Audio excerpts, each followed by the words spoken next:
Well, welcome back to another installment of Meet the Artist. It's a production of the Tucson Gallery.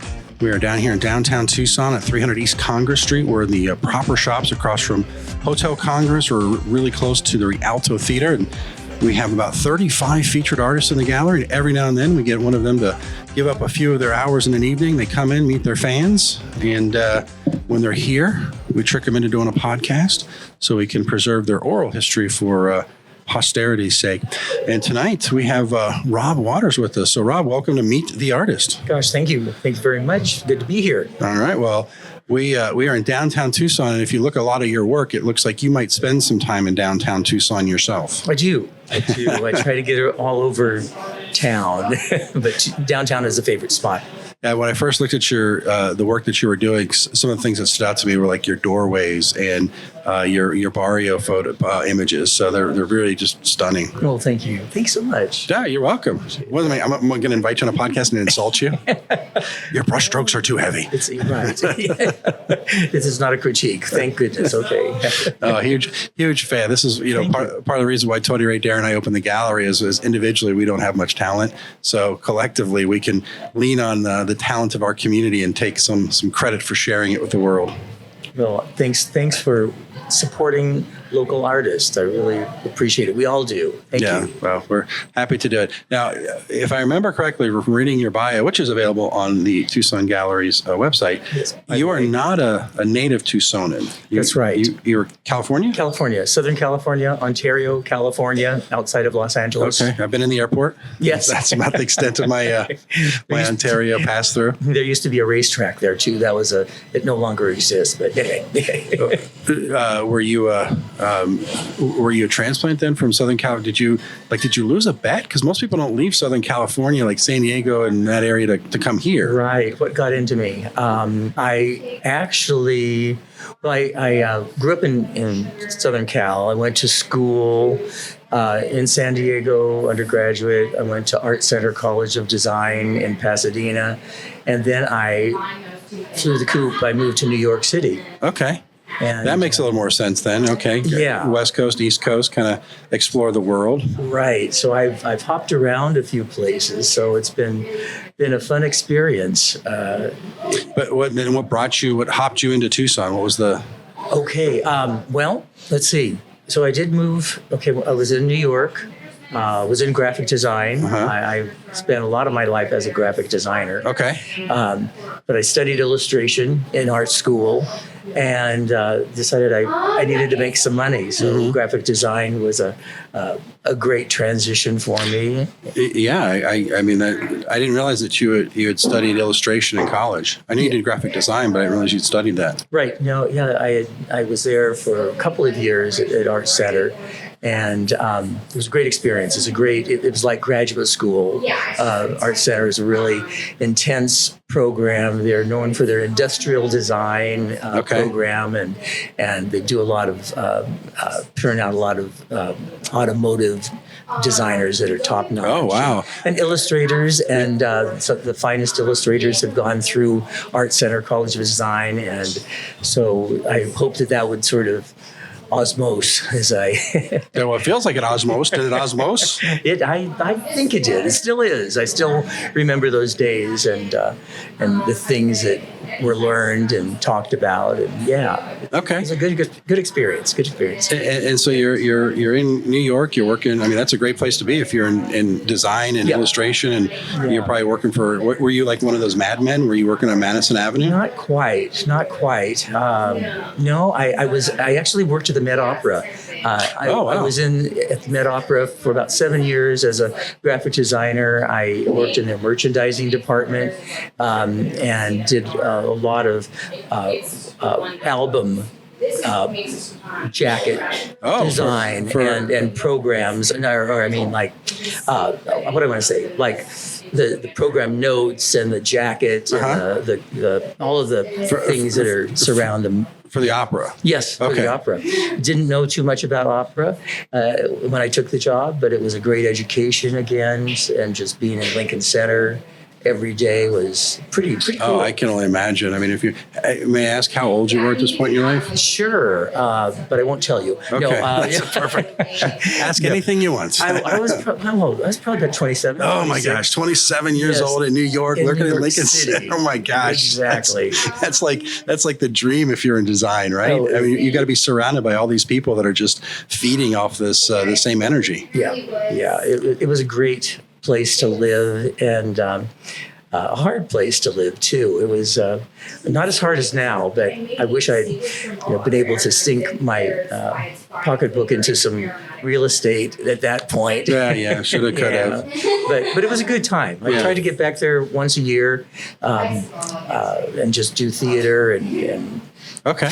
Yeah, museums and whatnot. So you still have some of those connections that I would imagine you formed some relationships there over the years? a lot of people have moved on or Okay. passed away. It was a period of 1981 was AIDS was hitting the world at that point, and New York pretty badly, and a lot of my friends have passed on. Well, So it was a real to hear that. sobering time. I can imagine, Yeah. all the excitement, but you tend to gloss over all of the. I mean, you're the melting pot, right? Everyone is there, all the Right. excitement, all the fun, but with that, all of the challenges and the difficulties. Right. But it was a good time to be there as a young person and younger person. And a good place to visit as a more seasoned person. Yes, exactly. We got a little more money in the pocket. They can afford a few more things there. Yeah.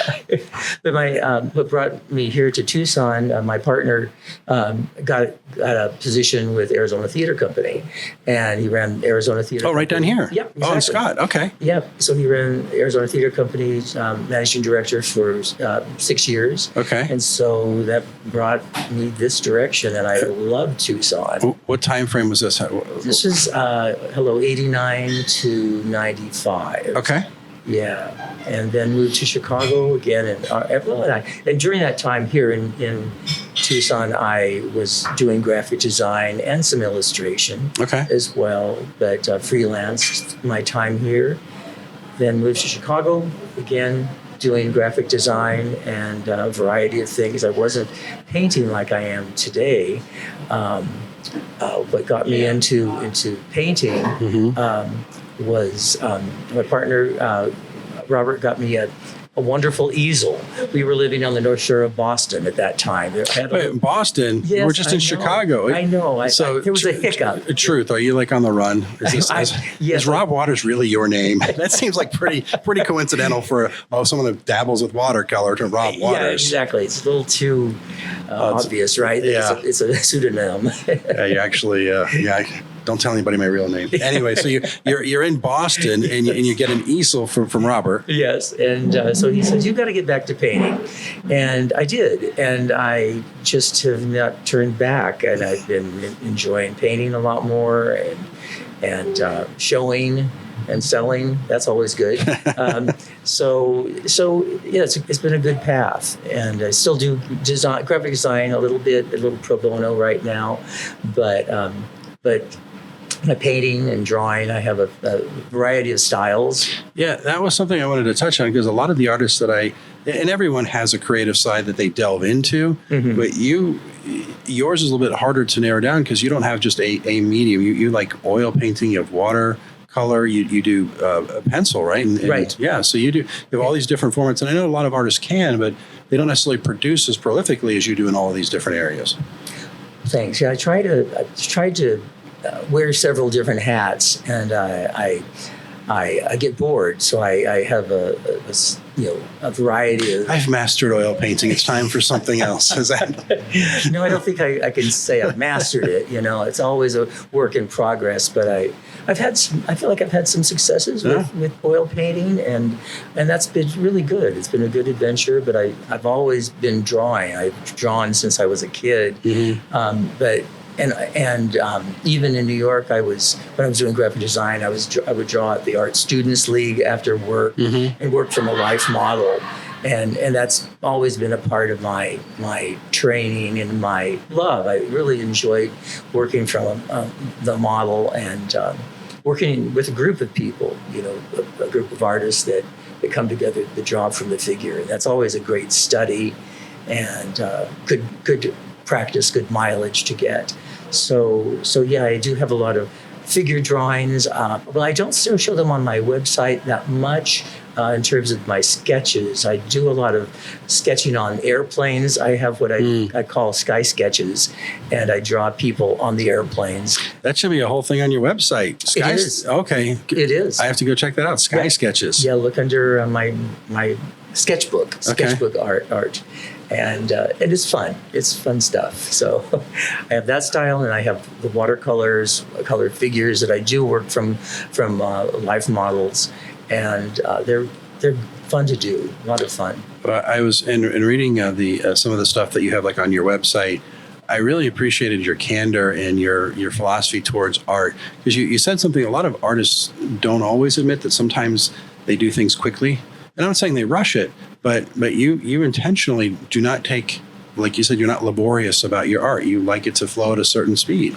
Right. Yeah, I think that there's sometimes you lose the freshness of a piece if it's belabored, at least for me. Mm-hmm. And I like the gesture of a brush stroke, not overdoing it. When I'm working with the figure, gestures are always so exciting to me to see, where you can capture a movement, an attitude in a figure quickly. Mm-hmm. And it's been a good learning process, really. Yeah, I appreciate that, and I think, and of course, since we're doing a podcast, it's all about me as the host. I found to be the same thing when I first started doing podcasts. I was a perfectionist, and I would cut and I would edit and I'd restate and I'd go back and forth. And then there was a continuity that just got lost, and everything was articulated correctly, mm-hmm. but it didn't flow properly. And I can, now we record. If there's errors and we say things, as long as they're not, really bad, right. We let it slide. And more errors, but there's also a better product at the end. And I'm not saying your art's filled with errors, but he's looking at me like, what's wrong? What's wrong with my art? But when I say, that flow, that spontaneity that you get, and that inspiration, it flows through, and you can see it in your work. Well, thank you. And I do think that my artwork is filled with errors. I mean, it's sort of process. I'd like to think that my work shows a process, and even in my sketches, I don't always put down the right line, but then I correct it. You can still see where I've gone at first, and then I've gone back to correct. I kind of like that process, mm-hmm. where it's like, that wasn't quite right. Let me try it again. So yeah, because you are showing that process from start to finish. You're showing the entire iteration of that piece of art, versus hiding some of it because you didn't like the way it looked. And that's brave in some ways, I think.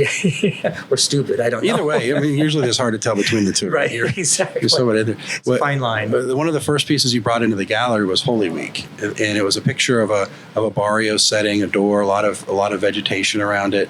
And when we were hanging it, it was interesting because my two business partners, Henry and Darren, and I were here, and it was late on a Wednesday night. We had just reset the entire gallery, so we're kind of tired. And we're looking at it, and this thought, and bear with me till the end of the sentiment here. But when we looked at it, it seemed like, this maybe isn't our favorite piece of Rob's, and we're just right up close on it. And then we put it on the wall, and we walked away from it a few feet. And all of a sudden, all this depth and richness sort of popped out that we couldn't see right up close. And we're like, oh my gosh, this is one of Rob's best works. We love this piece. Thank you. Is that an intentional technique, or are we just really tired? Or were you on drugs? I don't know. No, I think that was intentional. I don't. I'm not a photorealist, but I think I want to. I'm looking up at the piece up in the corner, just to remember what it was like to paint it, and I do relish and revel in paint strokes and the consistency of thick paint mm-hmm. or thin paint, whatever the case may be. And I got that one pretty thick in the foreground with the vegetation. And that might be what it is. But, just from that you get to 5 to 6 feet away from it and you're staring at it, and it really takes on a different character than when you're right on. Right. Right. Yeah, on top you do have it. To step back and take it in, and it comes together more as a whole. You get up close, you can see what my brush was doing. Well, it's very representative representative of the barrio. Yeah, thank you. You have a lot of work. It's not exclusively to downtown, but a lot of what you bring into us, because we're located in downtown, is kind of the artwork that we have is a lot of focused on that. But your website is robwatersfineart.com. Ooh, fine art. Yes. Nice. Easy to find. Yes. Yeah. robwatersfineart.com. And we also have a lot of things on the Tucson Gallery's webpage with your artist. On your artist bio, there's merchandise that can be purchased and things of that nature. In the gallery, we've got cards and some originals and a few reproductions, I believe, that we've got in here. Right. So it's a great chance, if you're not familiar with Rob Waters' work, head to robwatersfineart.com or head over to the TucsonGallery.com and check it out. And if you're on the Tucson Gallery's page, maybe sign up for our events, because these Meet the Artist things, they pop up. Trying, as we get into the fall, we'll start doing them more, monthly. And you just never know who's going to stop by and share a little love and tell us about their techniques and their style and share a cocktail and have a fun time. Yeah. All that is rolled up into this one corner. Yeah. It's great what you provide here for the community. Do you have social media that people can follow? Do you do social media? I do. Yeah, I post my work on Facebook and Instagram as well. Is it Rob Waters Fine Art there as well? I should know that address if you just Google or look for. We'll figure it out. Rob Waters Fine Artist. It's not fine. It might be Rob W1228. I'm not sure. That's my birthday, so. Oh, 1228? 1228, yes. Well, we've got one, we're halfway there for you. We're halfway there. Right. Well, if you have any desire to check out Rob's work, you can do it at the TucsonGalleries.com or his website. Check out the Instagram and Facebook. And, of course, we'll be linking to a lot of things through our Facebook page. And Rob, I appreciate you taking the time today to share with us. I'm glad that you made it back to Tucson, and hopefully the heat's off and you can stick around for a while, and whatever statute of limitations is expired and you're able to. Well, thank you. Yeah, my path has been a little convoluted, and I may have made it more confusing than it should have been. But thanks for following my trek and what got me here. I love Tucson. It's my home. It's a great place. Thank you for listening to Meet the Artist. This is a weekly production by the Tucson Gallery, located inside of the proper shops at 300 East Congress Street in Tucson, Arizona. The mission of the Tucson Gallery is to support local artists by providing a space to show their art, a forum to engage with their audience, a virtual presence to connect with global patrons, an outlet to earn a fair price, and an opportunity to hone their business skills. Head over to thetucsongallery.com for more information about our live events, listen to other Meet the Artist podcasts, and check out the wide selection of art, gifts, and other items created by Tucson's modern, thought-provoking, and forward-thinking artists.